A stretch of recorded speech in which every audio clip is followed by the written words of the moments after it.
My husband and I met at his best friend's wedding when we were both 22 years old. For me, it was love at first sight. Mark also showed signs of interest towards me the very next day after the wedding. We met again in the park where our first date took place. Our romance was passionate and intense.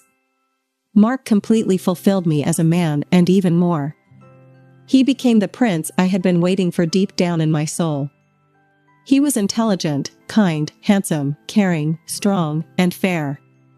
He tried to cheer me up when I was sad, encouraged me in difficult situations, and helped me with my problems. He was my support, my ideal, and I sincerely loved him with all my heart. After 1 year, we started living together. And another year later, we got married. At that moment, the first difficulties for our marriage arose. My husband was never lazy, he always tried to help me in everything. There were never situations where I worked around the house while he did nothing. He simply wasn't that kind of person. We cooked together, cleaned together, we did everything together. However, despite all his efforts, problems still struck our family. Financial problems. Being a young couple, we didn't earn as much money as we would have liked, which occasionally led to conflicts. After one of such conflicts escalated into our first major quarrel, I left home for 2 weeks. Despite his non-confrontational nature, Mark showed no desire to reconcile, and I was too proud to make the first move. In the evenings, I just sat and waited for him to take the first step. One of those evenings, Mark's best friend, Donovan, whom I met at his wedding, came to me. We were also friends, so seeing how upset I was, he came to support me. We just talked about nothing, our conversation was very easy and casual, and I didn't even notice when it turned into a passionate kiss. We spent that night together, and I didn't regret our actions. I considered it a fair punishment for my husband's indifference. However, literally 3 days later, Mark came to me with a bouquet of roses, apologized for his behavior, and asked me to come back. As soon as I saw my beloved, the veil seemed to lift from my eyes, and I realized what I had done. But it was too late. So, I decided to forget about it and find any way to make amends to my husband. We moved back in together, and my husband became much more attentive to me. Everything was perfect until the day I found out I was pregnant. Reading the dates with horror, I realized that the father of the child was not my husband, but Donovan. I struggled with what to do for a long time, but I couldn't make a decision and continued to do nothing until it was too late for an abortion. So, the question of whether to give birth or not arose 6 months later. I gave birth to a son. Every night after leaving the maternity hospital, I looked at Mark and James and cried, realizing that because of my foolishness, I betrayed my beloved husband. I knew I had to tell him the truth, but I couldn't bear to break his heart. Throughout my pregnancy, he radiated happiness, telling everyone that his beloved wife would soon give him a son. And how he first looked at him in the maternity ward and couldn't hold back his tears, saying, "My little son, my joy, my father's pride." That's what my husband called our son. How could I tell him that all of this was actually a lie?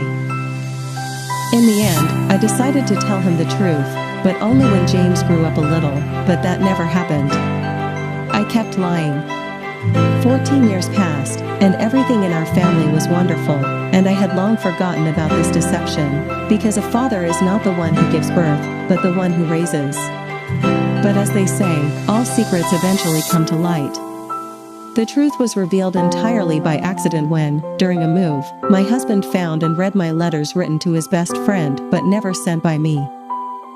Coming home in the evening, I found him standing by the window in the darkness, holding those letters in his hands. Seeing him, everything inside me shattered. I immediately knew. He knows. My husband. He said nothing, he just looked at me. There was no anger in his eyes, they were completely empty, like those of a dead man.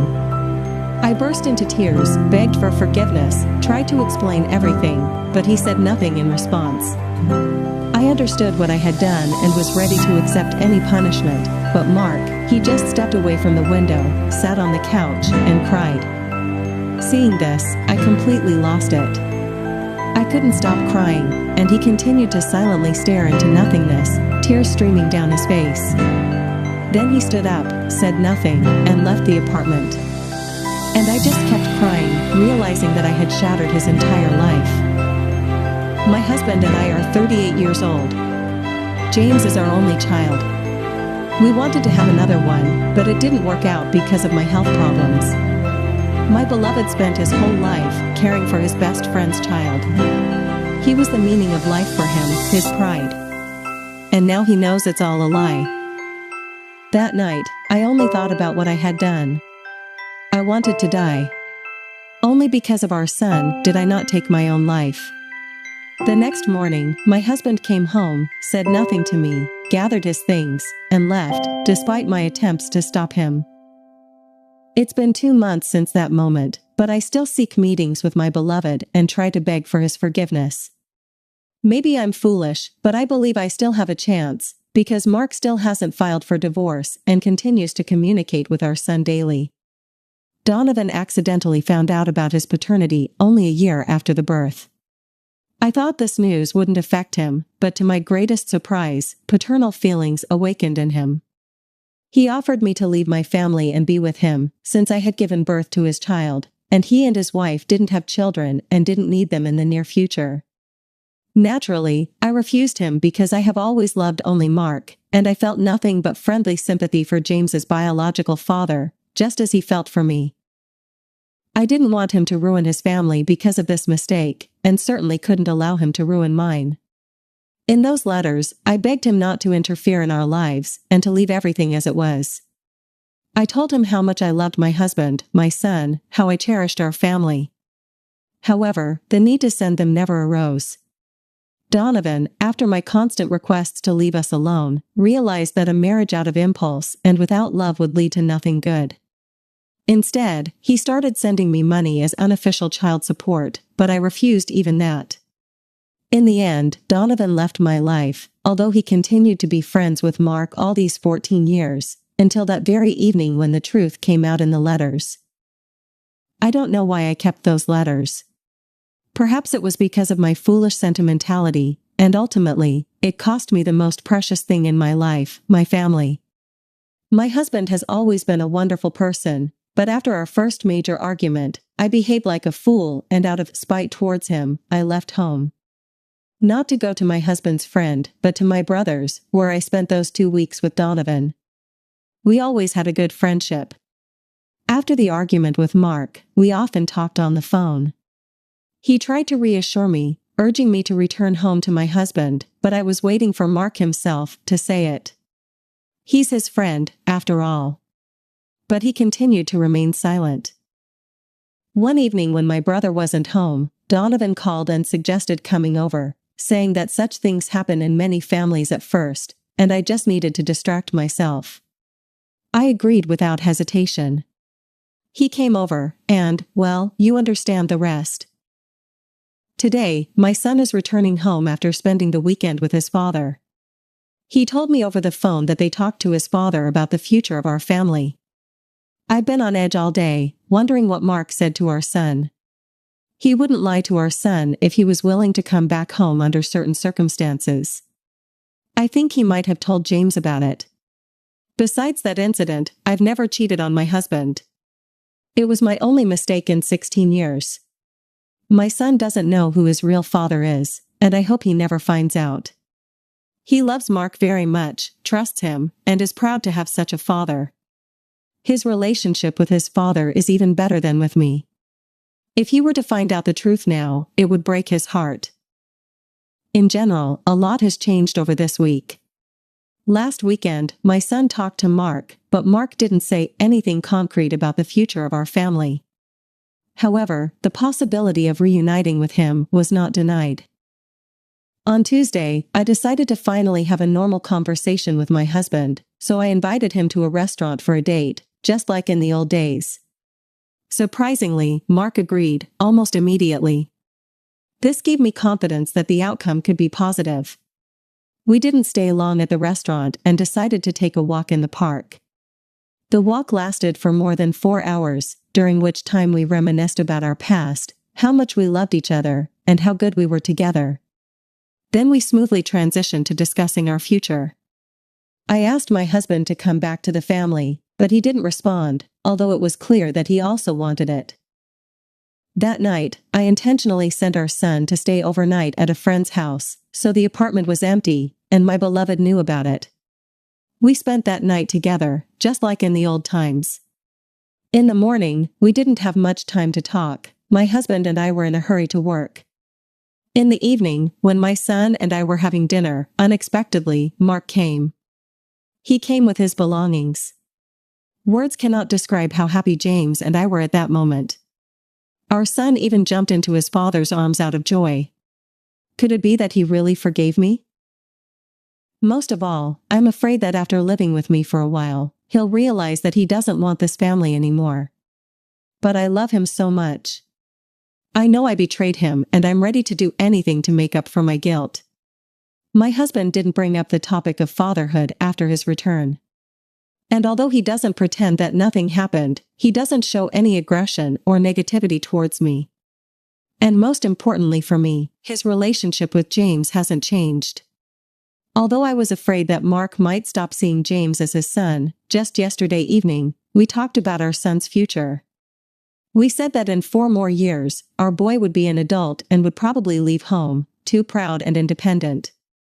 Mark said he enjoyed being a father, but we thought about having another child.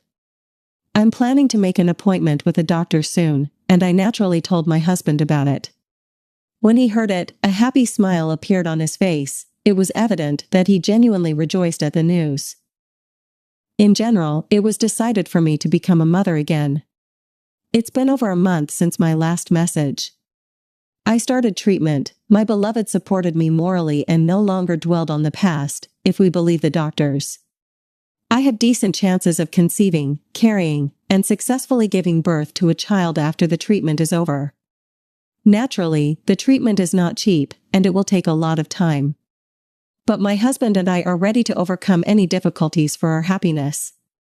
Looking back, I understand what a huge mistake I made, but time cannot be turned back. All I can do is take responsibility and live with the consequences of my decision. As for the family of the biological father of my child, things are not so good. Mark and Donovan haven't been communicating for several months. I sincerely believed that this story was over, but I was mistaken. I don't know how, but Donovan's wife found out that he has a child with me. I can't describe the extent of her disappointment and pain, from the betrayal not only of her beloved husband but also of me, her best friend. Essentially, she now feels the same as my husband did several months ago when he was betrayed by the 2 closest people in his life. However, since she found out, we only talked once, and it wasn't a conversation, it was more like she was screaming curses, crying throughout the apartment, and even slapped me several times. Since then, we haven't spoken at all. I didn't even try to reach out to her. I fully understand that she will never forgive me. All this time, I hoped she would change her mind and give her husband another chance, but last week she filed for divorce and kicked Donovan out of the house. What I'm most ashamed of in this whole story isn't even before Alice and Donovan, but before their 2 daughters. They're still young, 12 and 5 years old, and now, because of my mistake, their family is ruined.